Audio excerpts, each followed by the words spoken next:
Trigger warning, this podcast contains mature themes and discussions of cults, manipulation, and trauma. Listener discretion is advised. Welcome to Cultimatum, the culture of cults and human trafficking, where we expose the dark side of control, coercion, and the human stories behind them. I'm Anonymous Andrew, a podcaster and investigator. And I'm Melody, a cult survivor and advocate for awareness and healing.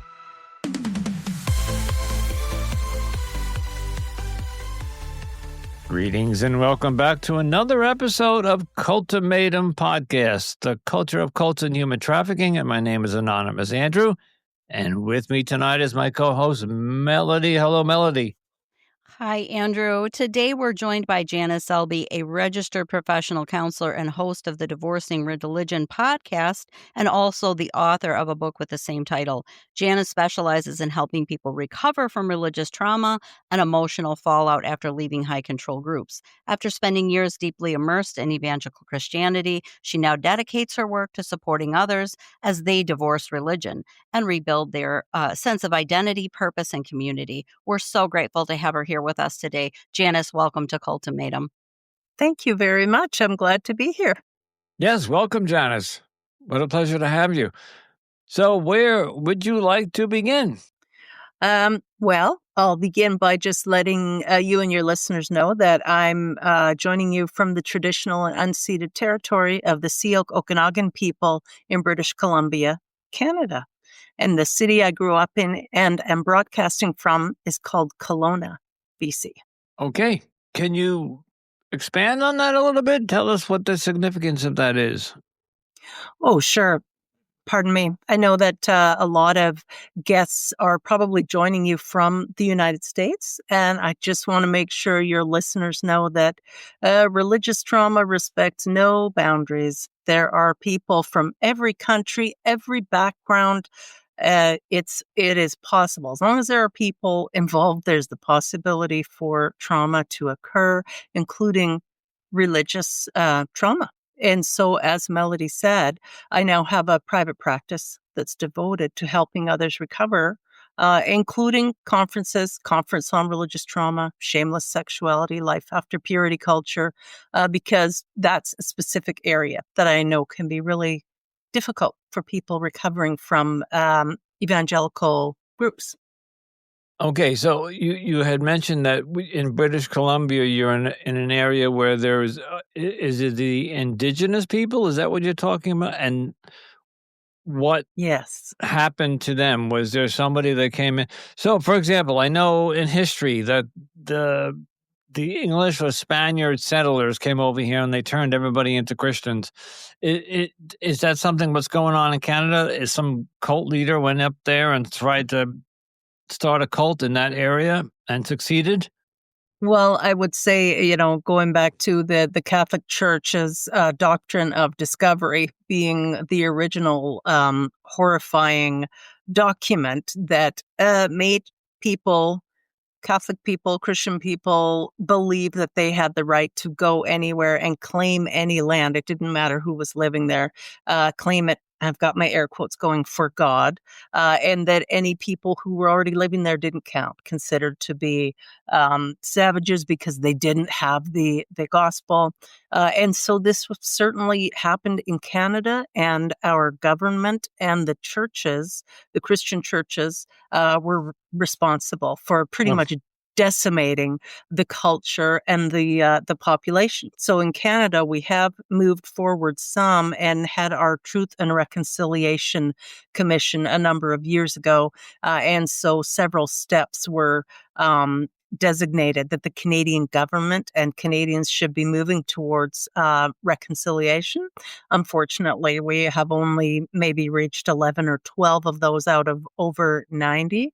But so part of my own desire and act for reconciliation is I want to acknowledge that I'm on traditional and unceded territory of the Syilx Okanagan people. Melody had mentioned this before, and I don't think we were recording, but I was brought up in the Roman Catholic Church, but I am no longer part of that. There's another whole story, but I'm not part of the Catholic Church anymore. I agree that they came over a couple centuries ago when they tried to push that. And while I don't know if the Roman Catholic Church is a cult, but they're the branches that went out and all these leaders that went out, and they went down to South America, they went to Central America, they went up to Canada, they tried to force their religion on. And I'm a big proponent of the indigenous people. What and I'm gonna get off topic here because this is what I do. I go off on a rant. What the immigrants did to this country with the indigenous Native American people who lived here long before we even knew this place existed, and what the United States government did in the 1817 and 1800s was just disgusting. So that's another whole topic for a different day, but I can rant on that. I'm very, very much. I grew up in the Southwest, so I saw the poverty of the Indians. I know what's going on with them. So, and so the Indians in the Southwest are no different than the indigenous Indians up in British Columbia, maybe different tribes, different leaders and all that, but they were also persecuted, I would imagine. Oh, yeah. The suffering is similar. And in Canada, what happened was the churches started what we now refer to as residential schools.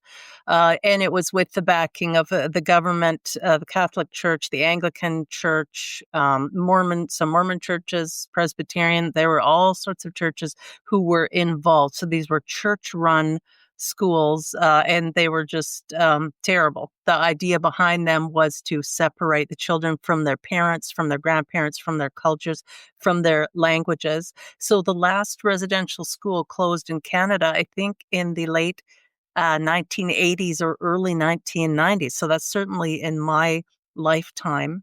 And the trauma, of course, was intergenerational and ongoing. So we still have a long way to go in Canada as far as reparations, or just really letting our Indigenous peoples in Canada know that we care, that we recognize that terrible wrongs were done to them, and that they are an important part of our community.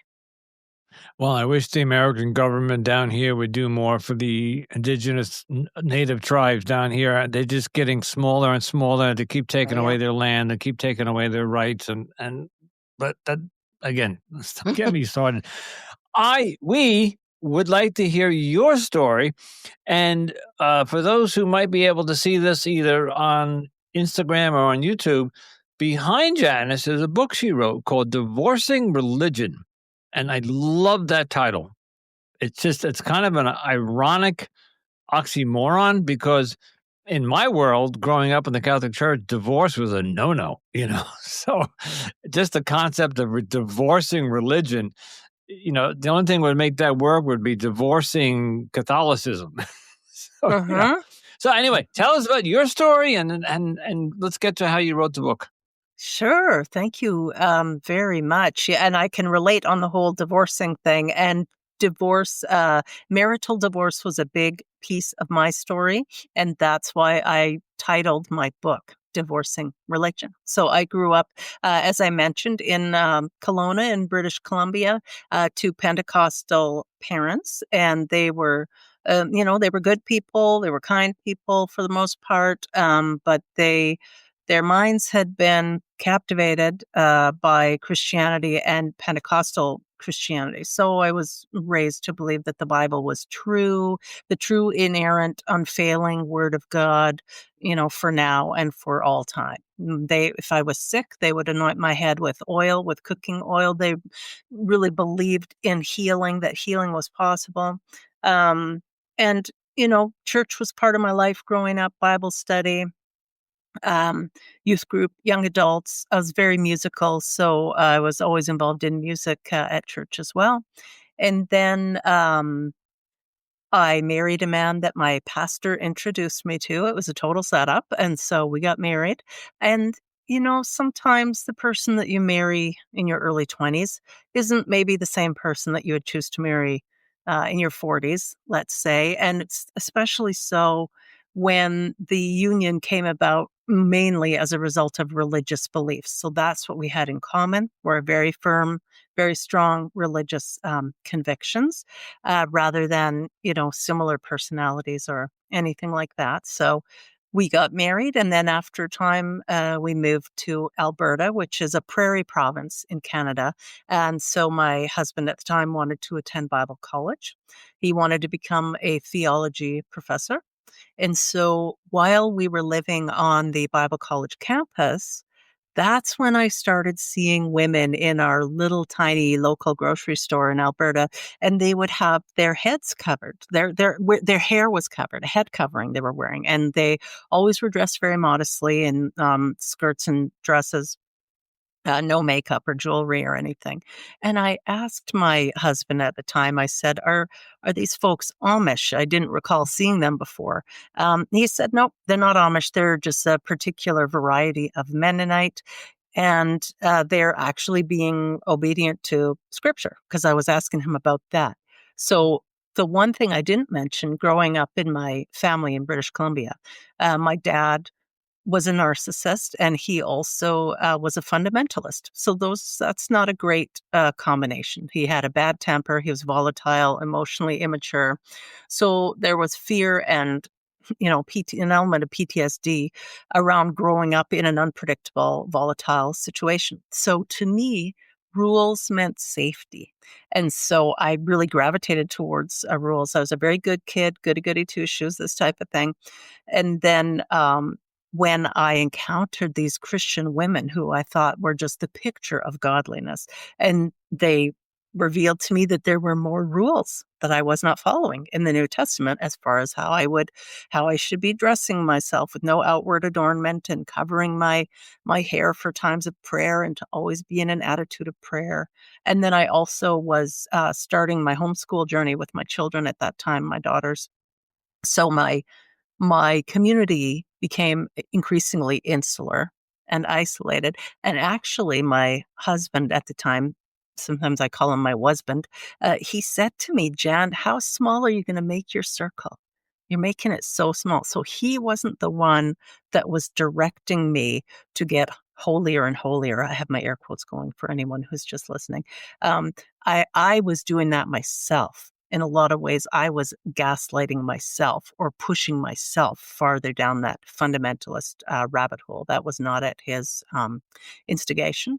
And so we started attending the Haldeman Mennonite Church. That's the variety of Mennonites they were. So they're called Haldeman Mennonite or Church of God in Christ Mennonites. And they were nice people. They were good people, salt of the earth people. No TV, no internet.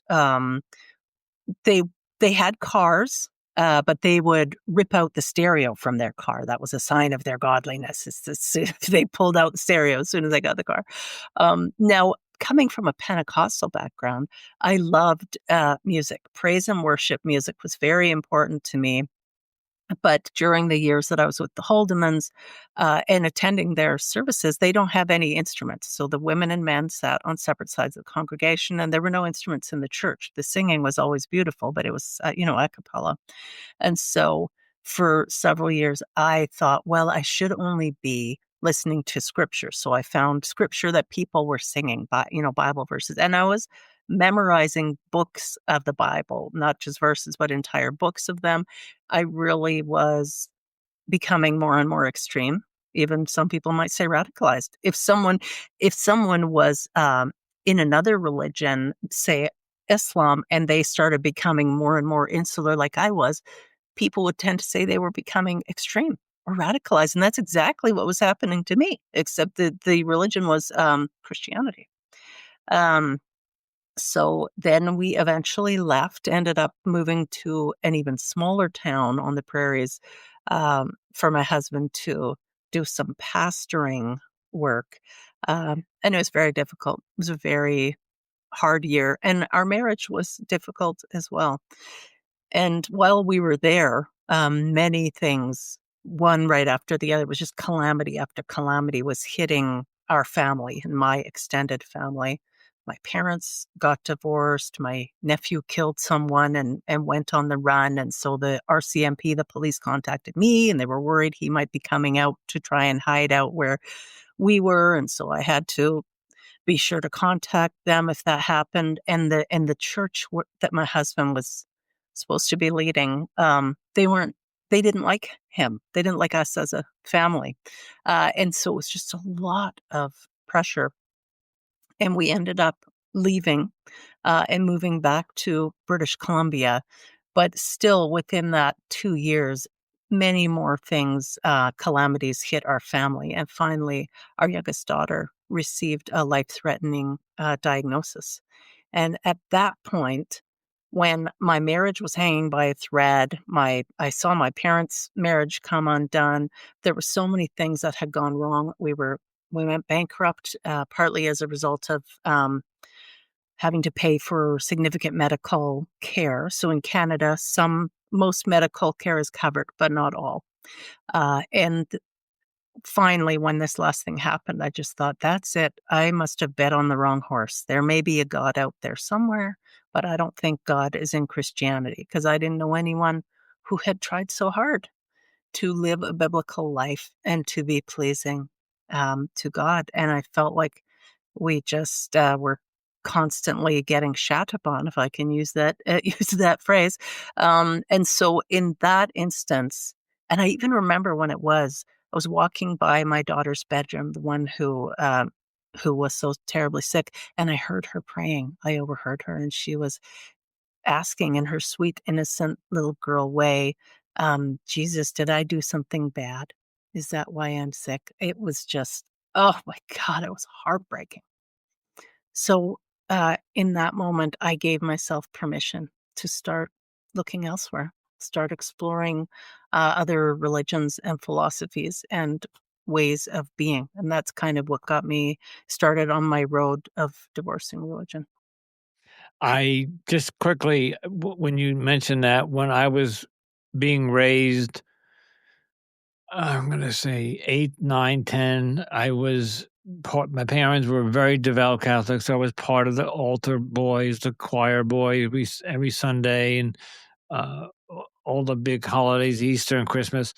And and of course, not just being part of the church, but I went to Catholic elementary, Catholic high school, junior high, all that. So it was just drilled and beat down my throat. And I was like we hear in a lot of the cults, that if you do certain things and you sin in this religion, the bad things will come to you. So in interviewing many cults, we hear about the lake of fire, which is hell, right? In some of the places, right? And everybody knows what I'm talking about. If you sin, something terrible will be bestowed upon you as a penalty. And I remember something would go bad in my house. My sister, I think one day my sister fell out of the car, long story. And I remember praying to God, because this is what I was told to do, that, what did she do wrong for this to, so when I grew up, my God was a punishing God, right? The Roman Catholic Church was a punishing God. At least that's my sect of the Roman Catholic Church that I was part of. So I hear this. So when you said you walked by your daughter's room and heard that, I just remembered that I remember that. And I was always wondering why, what had happened for this to happen? What did we do to make him mad? And, yeah, it was horrible. It was just horrible. So, okay, so Yes. divorcing religion. I love the title. I can understand where the inspiration to write that. So, Could you explain to our audience maybe exactly what religious trauma is and how it differs from regular trauma? Sure. That's such a great question, Melody. So, all trauma is subjective. So, that's why not everyone who grows up in a religious environment, even two siblings can grow up in the same house with the same parents, same religion, and one will have experienced religion as traumatizing and the other might not. And it has to do with other factors that are at play at the same time and how much support, generally emotional support, a person feels like they have, and if they are safe to ask questions, this sort of thing. So when I speak in terms of religious trauma, I'm generally thinking of religious trauma syndrome. And that is a phrase that was developed by my friend, colleague, and mentor, Dr. Marlene Winnell. And when Dr. Winnell talks about religious trauma syndrome, she's using it as to refer to the collection of symptoms that are experienced by people who have come out of authoritarian, rigid religious backgrounds. So there are losses that we suffer when we are part of an insular group, part of a high demand group. Like it meant I couldn't date certain people, I had to dress a certain way, I had to behave a certain way. Um, and then there were losses when I left. I lost my identity, my community, my worldview, many, many painful losses. So there are a huge amount of losses all the way around. And we can have symptoms even that are physiological, because that's what grief is like. It can impact our digestive system. We can be crying all the time. We can be extremely tired. It can impact our relationships. We can have a lot of trouble trusting other people, trusting ourselves. If we come to recognize that what we were sold was essentially a faulty bill of goods, that maybe the Bible isn't to be taken as 100% literal, and we were raised that it absolutely was, that's a shock to the system to find out that things that we believed are actually not true. And then we can be wondering, what else am I believing that's not true? It can impact our ability to make friends with other people. There are so many ways that people are impacted. Sex and sexuality can really be negatively impacted from time spent in high demand church groups, particularly Abrahamic religions and their offshoots. So when I'm talking about religious trauma, those are the things that I'm talking about. I don't know if that answers your question, Melody. It absolutely does. And I'm glad you mentioned like the the sexual trauma or the what do they call that? What's that culture called? I don't know. My mind's not Purity culture. Purity. Thank you. Purity culture. The purity culture stuff. Can you kind of explain the role that shame plays in religious trauma and how survivors can begin to heal from that or change maybe their way of thinking on that? Sure. That is a huge that is a huge topic. And I actually right away want to encourage anyone who is interested in purity culture recovery to check out my YouTube channel, because I'm uploading video sessions from my Shameless Sexuality Life After Purity Culture conference events that I host. And so you can just go there for free to the YouTube channel and learn about purity culture and the recovery help that's available. So growing up in a family where it was expected that I would remain chaste, I got my air quotes going there, be a virgin, not have sex until I was married to a man. That was the only type of marriage that was going to be acceptable, and he had to be from my religious background as well. And that's just not necessarily realistic, especially today. But so there's a lot of pressure.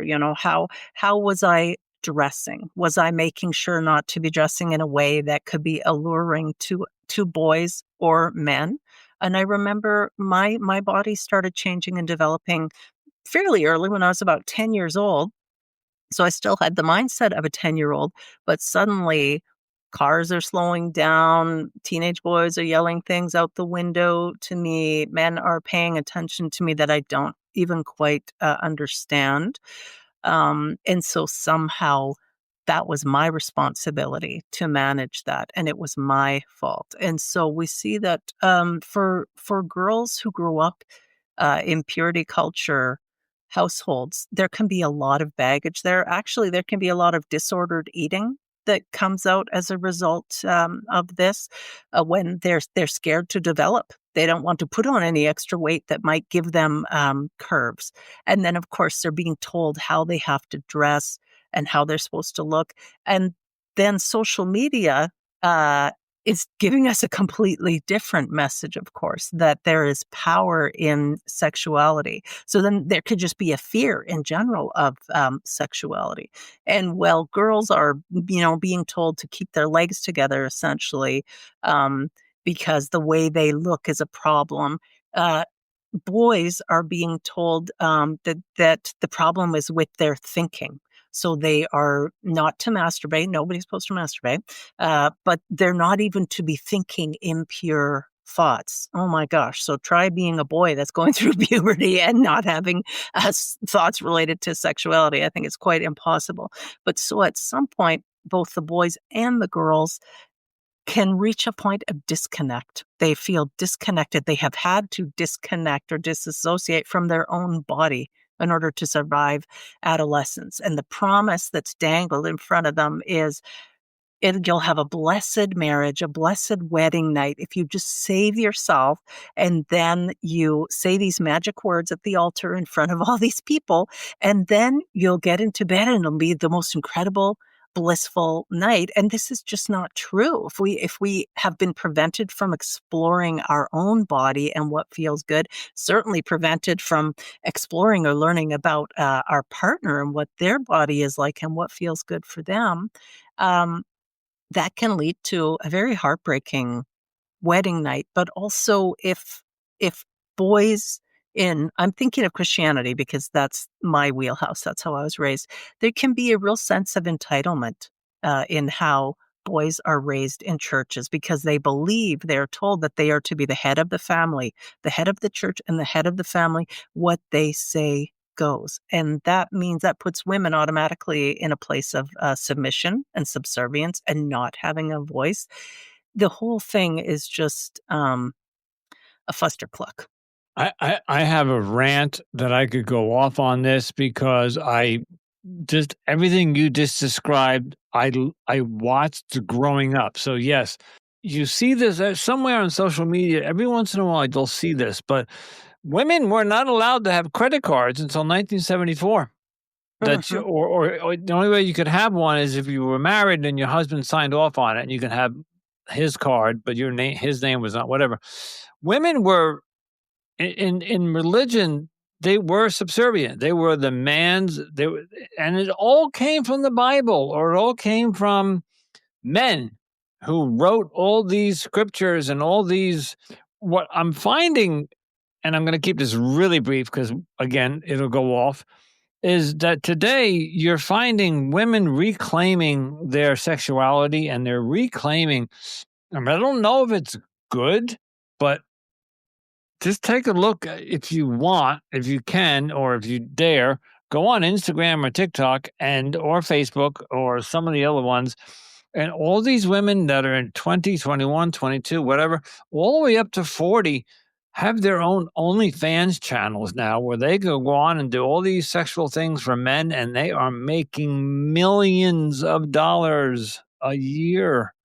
So part of that is like kudos to the women. You're not being subdued or suppressed anymore. But then again, you went to the extreme. You went all the way to the Right. other. Yeah. What And are let your me thoughts tell on you, that? it doesn't stop at 40. There are a lot of women Oh, older than 40 who I are know. also earning a living off of OnlyFans. I am extremely sex positive. I have no problem with sex work. In fact, I'd like to see it all legalized Me too. to be made safer for everyone and make sure that people are being compensated adequately and Well, your safely. laws are much more relaxed in Canada. Yes, So I think that's probably true. And actually, I have a friend with a very, very successful OnlyFans. Her name is Nicole Mitchell, and Nicole actually had been a pastor, and now she did a huge change as her beliefs changed, as she no longer was bound by former Christian beliefs, and she let herself be free and explore.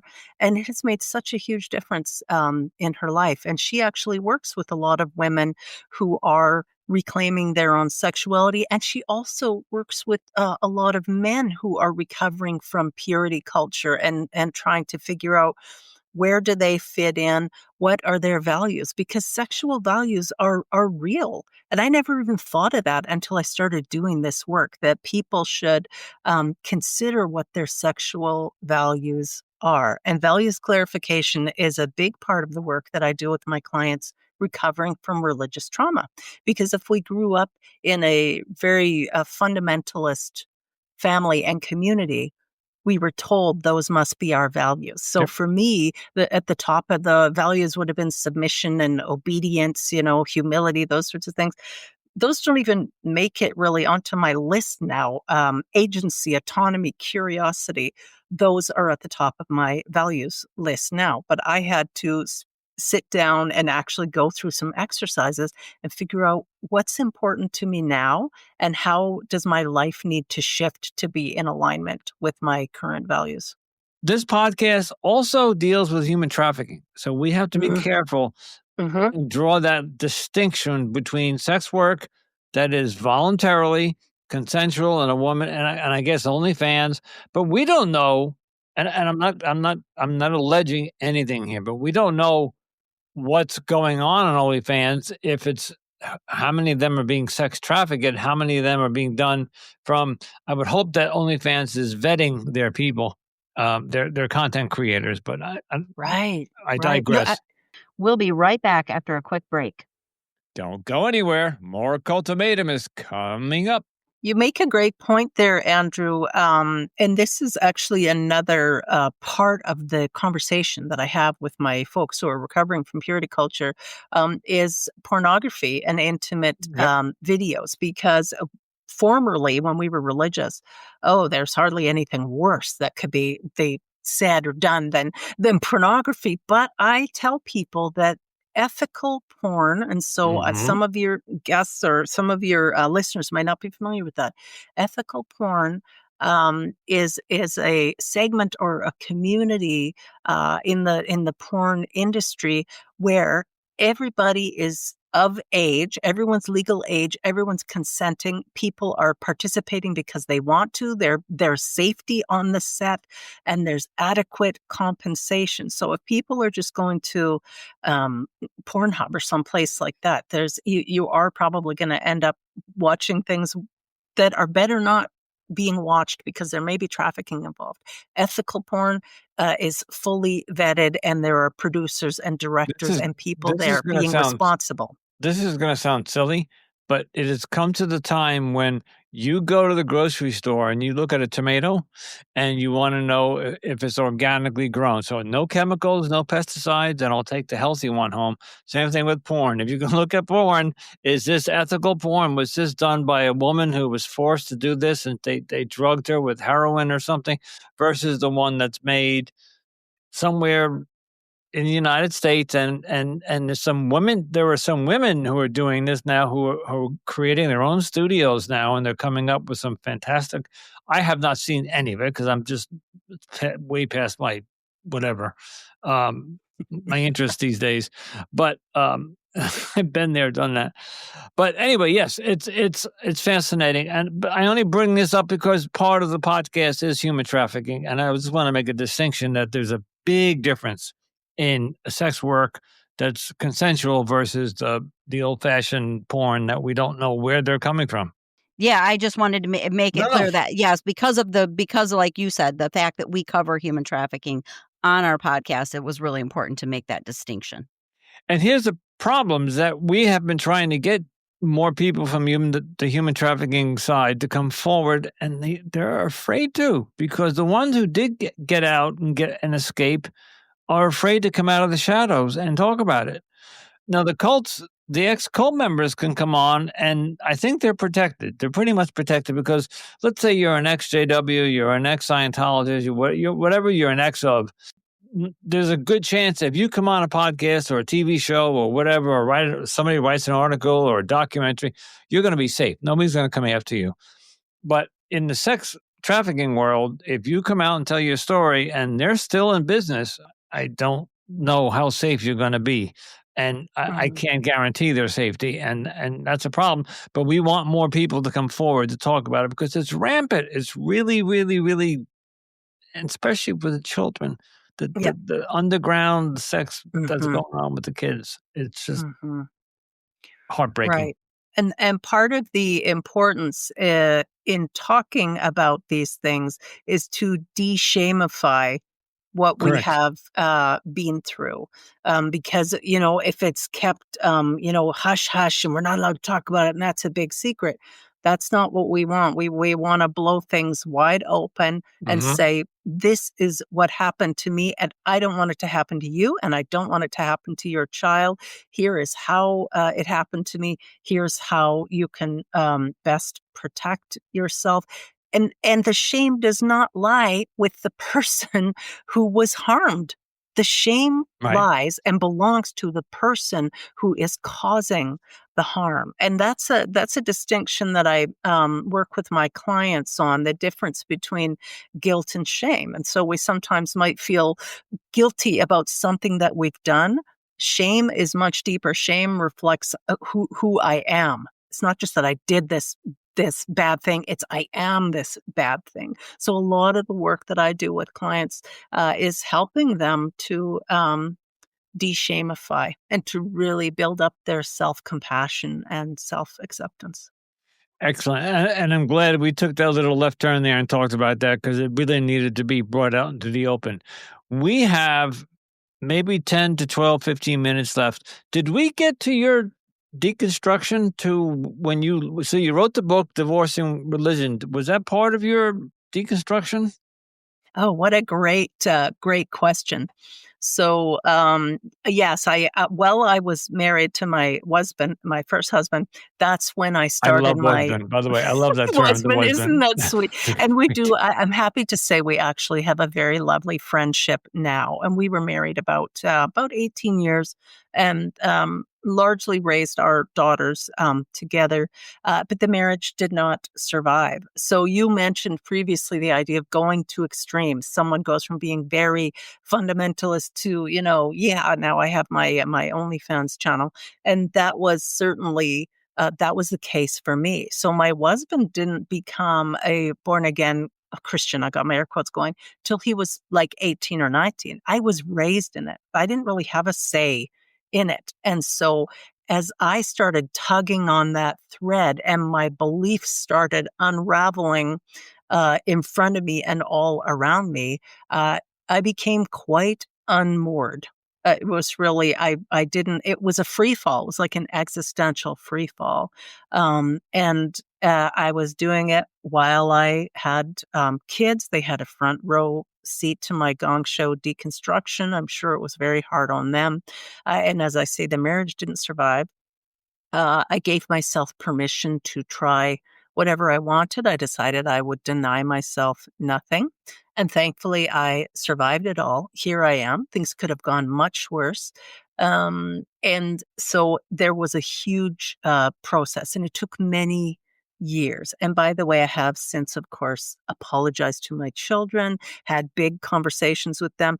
They are no longer religious, nor is their, father. And so now I'm remarried. I got married a few years ago, to a retired scientist from the United States. He lives with me here in Canada.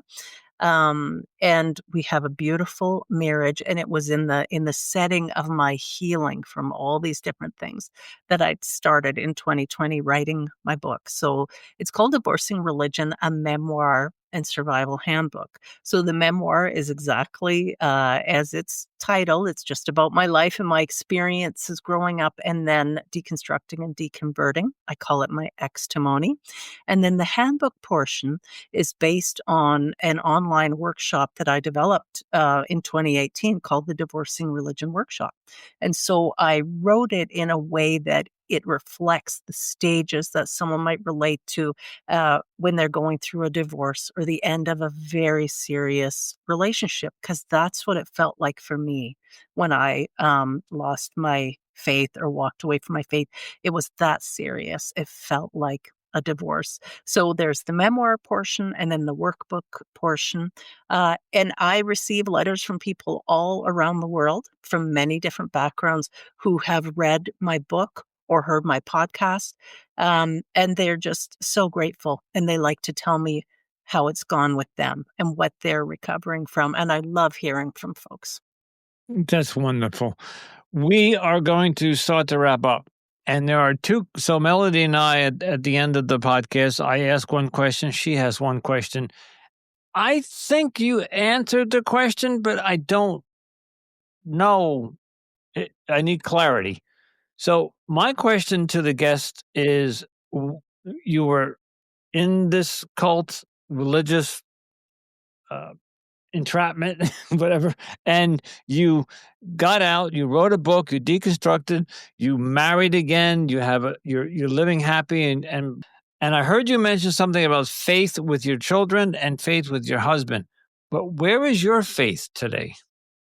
Oh, yes, sure. Thanks for asking. So I am an atheist today, and I also subscribe to naturalism. So Okay. I don't particularly believe in anything supernatural, but I very much believe in the natural world and everything that surrounds That's us. 90, it's becoming 99% of the answers that we're getting. Melody might have a better percentage, but I'm hearing that more and more of people who are ex-cult members that just either agnostic or atheist or just haven't quite figured it out, but that they don't belong to any religion. They don't belong to, they don't believe in a God. They don't read the Bible. So that's why you saw me like shake my head, because it's a very common answer. And that's kind of where I'm at in my whole thing, because it's, as a Catholic all my life, blah, blah, blah. Melody.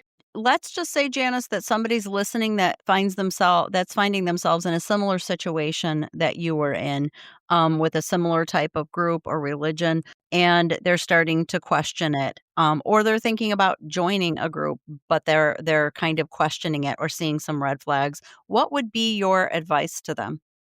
Well, I'm sure this is not going to be a surprise to you, Melody, but I am a big fan of the bite model, Dr. Steve Hassan and his authoritarian bite model, behavior, information, thoughts, emotions. If anyone is trying to control any of these aspects of your life, you need to really step back and take a look at the person, take a look at the group, because there may be culty, authoritarian overtones there. So you can look up the bite model on the internet.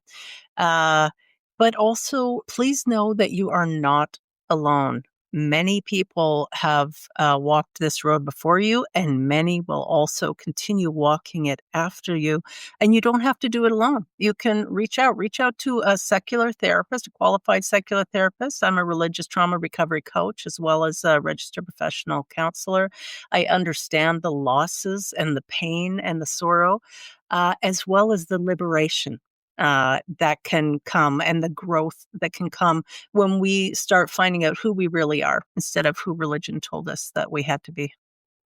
Oh, what an excellent answer. And we use the bite model often on this podcast, as you can imagine. So that was a perfect Mhm. answer. Janice, we want to thank you so much for coming on the show and enlightening us, teaching us a lot of different things. I mean, this kind of took some left turns there with going into the human trafficking and the Yeah, the sex trade and or the I sex didn't see that industry. And coming. yeah, I wasn't expecting that either, but it actually for this particular podcast, it worked. Thank you so It much for makes coming on the sense. show. Yeah. Yeah, yeah, for And sure. just a brief, yes, thank you. And just a brief note, and Melody does most of the booking, but and I may be saying this wrong. We have been either trying to, or we would love to get Stephen Hassan on here, but I don't know that he does interviews anymore. So, but we are very familiar with the bite model, and I'd love to get him on. I'd love to pick his brains on this. So, if you have any inside, like, with the phone. Yeah. Janice, thank you very, very much for joining us today. My pleasure. Thanks again for having me. All right. We'll talk to you soon. Thank you. Have a good night. And once again, we want to thank Janice so much for coming on the show and sharing her knowledge and her experience with all of us. It just, I mean, like I said, it took a little bit of a left turn there, some of it, but actually it still fit in with the show, right? It fit in with our topics. I didn't see it coming. I didn't know it was coming, but she opened up a door, and if you're a fan of Cultivating, you know Andrew is going to step through that door. That is true. That is true. But it worked, Yes. and I walked through the door, and I didn't know if it was going to get slammed on my face. But when she said these two words, "I'm sex positive," that told me that she was open to that. And then the second thing out of her mouth was that sex workers should be legal. And then I'm like, we got something here. But I knew in the back of my mind that there was still human trafficking, and we got to be careful with this. We can't. Exactly. It is a fine line for us, for sure. Because we want to respect people that have been traumatized in that way. Traumatized, absolutely. But it is the older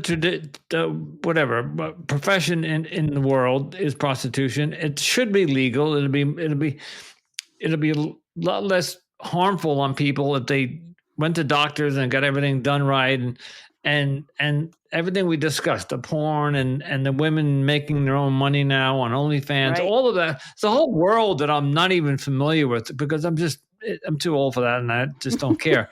But it does work in what Janice was talking about, and it was, so I'm glad we were able to touch upon that.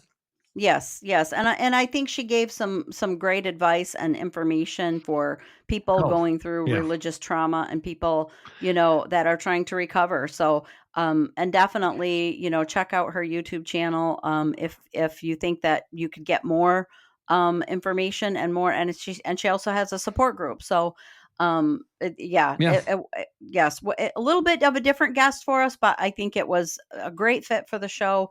And she